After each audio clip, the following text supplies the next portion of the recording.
മൂന്നാർ യാത്രക്കിടയിൽ തീർച്ചയായും കാണേണ്ട സ്ഥലങ്ങളുടെ ഒരു പട്ടിക എടുത്താൽ ഇരവികുളം മുതൽ വട്ടവട വരെ പലയിടങ്ങളും പട്ടികയിലുണ്ടാകും. ട്രെക്കിങ്ങിനാണെങ്കിൽ കൊളക്കുമലയും മീശപ്പൊടിമലയും കാണും. എന്നാൽ ഈ മൂന്നാർ യാത്രാ ലിസ്റ്റിൽ പൊതുവെ കാണാത്ത എന്നാൽ തീർച്ചയായും കണ്ടിരിക്കേണ്ട ഒരു ഇടം കൂടിയാണ് ചൊക്രമുടി.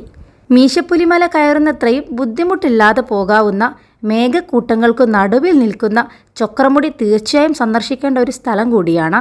മൂന്നാറിന് സമീപത്തുള്ള പോതമേട് വഴിയും ദേവികുളത്ത് നിന്ന് ഗ്യാപ്പ് റോഡിലുള്ള വനംവകുപ്പ് ഓഫീസ് വഴിയും ഇവിടേക്ക് പ്രവേശനമുണ്ട്. തുടക്കത്തിൽ യാത്ര എളുപ്പമെന്ന് തോന്നുമെങ്കിലും കയറ്റങ്ങളും പാറക്കെട്ടുകളുമൊക്കെ നിറഞ്ഞതാണ് ഈ യാത്ര.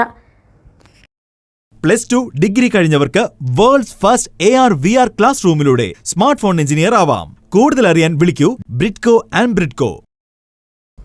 എങ്കിലും മനം കുളിർക്കുന്ന ഒരു സുന്ദരമായ യാത്രയാണിത്. ചൊക്രമുടിയെ അതിസുന്ദരിയായി കാണണമെങ്കിൽ അതിരാവിലെ ഇവിടേക്കെത്തണം. ക്ഷീണമില്ലാതെ ട്രെക്കിംഗ് പൂർത്തിയാക്കാനും ഈ സമയം തന്നെയാണ് മികച്ചത്.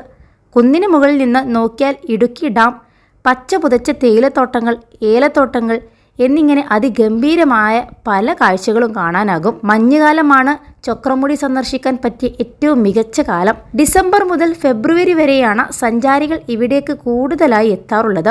കാരണം താഴ്വരകളും മലനിരകളുമെല്ലാം മൂടൽ മഞ്ഞ് പുതഞ്ഞ് അതീവ സുന്ദര കാഴ്ചയായിരിക്കും സഞ്ചാരികൾക്ക് ഈ സമയം കാണാനാവുക. അക്ഷരാർത്ഥത്തിൽ പാൽക്കടൽ പോലെ മേഘങ്ങൾ വന്നിറങ്ങി നിൽക്കുന്നത് പോലെ തന്നെ തോന്നും. ട്രെക്കിങ്ങിനിടയിൽ ഭാഗ്യമുണ്ടെങ്കിൽ ആന, കാട്ടുപോത്ത്, മാനുകൾ എന്നിവയും കാണാൻ പറ്റും. എപ്പോൾ പോയാലും ചൊക്രമുടി സുന്ദരമാണെങ്കിലും ഇവിടുത്തെ കാഴ്ചകൾ പൂർണ്ണ രീതിയിൽ ആസ്വദിക്കണമെങ്കിൽ ഒരു രാത്രി ഇവിടെ കഴിയണം. ഇടുക്കി ജില്ലാ ടൂറിസം പ്രൊമോഷൻ കൗൺസിൽ അടക്കമുള്ളവർ ഇവിടേക്ക് നൈറ്റ് സ്റ്റേ അടക്കമുള്ള ട്രെക്കിംഗ് പാക്കേജുകളും നടത്തുന്നുണ്ട്. സീറ്റ് ലഭ്യത മുൻകൂട്ടി ഉറപ്പാക്കിയിട്ട് വേണം പോകാൻ. വൈകിട്ട് കയറി രാത്രി ക്യാമ്പ് ചെയ്ത് പിറ്റേന്ന് പുലർച്ചെ സൂര്യോദയവും കണ്ട് മടങ്ങുന്ന വിധത്തിലാണ് ഈ പാക്കേജ്. 21 ലക്ഷത്തോളം സന്തുഷ്ടരായ ഉപഭോക്താക്കളും 2 ലക്ഷത്തോളം തിമിര ശസ്ത്രക്രിയകളും പൂർത്തിയാക്കിയ മലബാറിലെ ഏക കണ്ണാശുപത്രി Al Salama eye hospital road, Perinthalmanna.